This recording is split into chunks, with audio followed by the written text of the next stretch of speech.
అందరికీ నమస్కారం. ఉమ్మడి అనంతపురం ప్రజలకి ఆల్రెడీ తెలిసిన విషయమే. సేవ్ ఆర్టీటీ సేవ్ అనంత చలో రాజధాని 1000 కిలోమీటర్ల పాదయాత్ర. ఈ కార్యక్రమంలో భాగంగా బహుజన రాజ్యాధికారి జేఏసీ ఆధ్వర్యంలో అనేకమైన కార్యక్రమాలు, ఆకలి ఆవేదన కార్యక్రమం అయితేనేమి, రౌండ్ టేబుల్ సమావేశాలు అయితేనేమి, తర్వాత ఆర్టీటీ సంస్థ మన ఫాదర్ విన్సెంట్ పెరర్ గారు చేసిన సేవలకు గుర్తుగా మనం ఒక ఆడియో సాంగ్స్ కూడా రాబట్టడం జరిగింది. ఆడియో సాంగ్స్ రిలీజ్ అయితేనేమి, కరపత్రాలు రిలీజ్ అయితేనేమి, పోస్టర్ లాంచింగ్ అయితేనేమి, వివిధ కార్యక్రమాలన్నీ పూర్తి చేసుకొని ఈ నెల 24వ తారీఖున చలో రాజధాని 1000 కిలోమీటర్ల పాదయాత్ర ఖదర్ నుంచి ప్రారంభమయ్యే కార్యక్రమానికి ముందస్తుగా రథాన్ని తయారు చేయడం జరిగింది.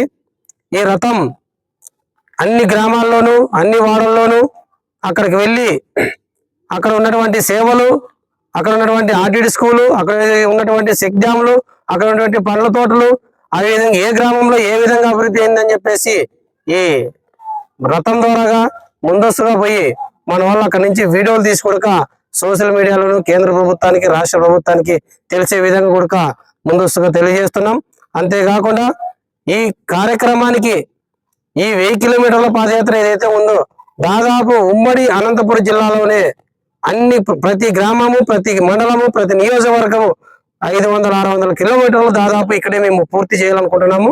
కావున ఈ సందర్భంగా ఏ గ్రామానికైతే మేము వస్తున్నామో ఆర్టీటీ మీద ప్రేమ ఉన్నవాళ్ళు, సంస్థ అంటే అభిమానం ఉన్నవాళ్ళు, సంస్థ అంటే చేసిన సేవలకి వారు కృతజ్ఞత ఉన్నవాళ్ళు ప్రతి ఒక్కరూ ఆహ్వానించి ఆ గ్రామాల వారిగా ఈ రథాన్ని, ఈ 1000 కిలోమీటర్ల పాదయాత్రలో ప్రతి ఒక్కరూ భాగస్వాములైతూ ఇక్కడ చేస్తున్నటువంటి పాలక వర్గాల దోపిడీ వ్యవస్థకి మనము ఒక కనువిప్పుగా ఈ సేవ్ ఆర్టీటీ సేవ్ అనంతగా వినపడే విధంగా నాందిగా పలికి ముందు పోవాలని చెప్పేసి కోరుకుంటూ ఈ అవకాశాన్ని ఇక్కడున్నటువంటి సభ్యులు ఎవరైతే ఉన్నారో బహుజన రాజ్యాధికారి జేఏసీ సభ్యులు జైభీం రామచంద్ర గారు చైర్మన్, నేను రాష్ట్ర అధ్యక్షులు మన ఎంఎస్ ఆదినారాయణ గారు, వైస్ చైర్మన్ మన జాకీర్ హుసేన్ గారు, తర్వాత వర్కింగ్ ప్రెసిడెంట్ మన పూజారి నరసింహులు, జిల్లా అధ్యక్షులు జైభీం సురేష్, ఈ కార్యక్రమానికి తోడ్పడేయండి.